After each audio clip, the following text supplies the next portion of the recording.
So my name is Abby Corrington. I got my bachelor's degree from Rice University in psychology.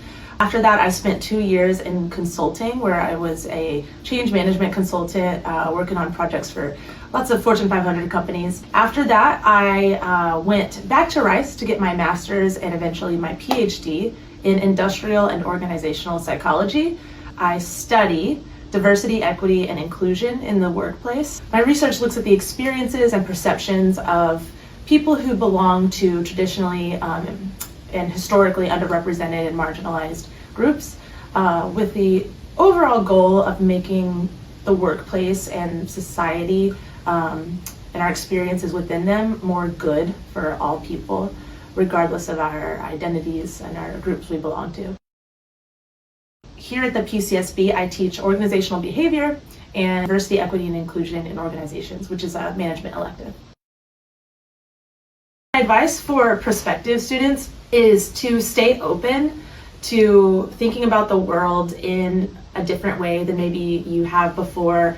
Stay open to becoming friends with people who may be different from those friends back home, learning new ideas in your classes, maybe taking classes outside of your major, and just staying open. For current students, try to remember that you are more than your work and your grades, and your success is more than your work and your grades.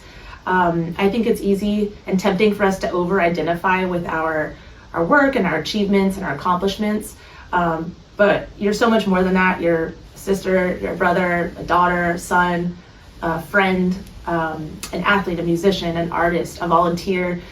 We're all so much more than the work that we produce. So I think it's really important to try not to forget our humanity and the way that we think about ourselves.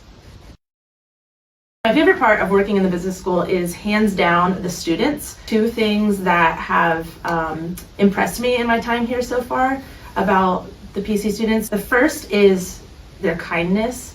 It's really clear how much students care about each other and making the world a better place, and that's something that comes through in every single class I teach, every conversation that I have with students here. The second thing about students that's impressed me is how open students are to learning about other people's stories and to sharing their own stories, and I think that openness is exactly the way that students should be at this time in their life and continue to be. I think that openness helps all of us throughout our lives.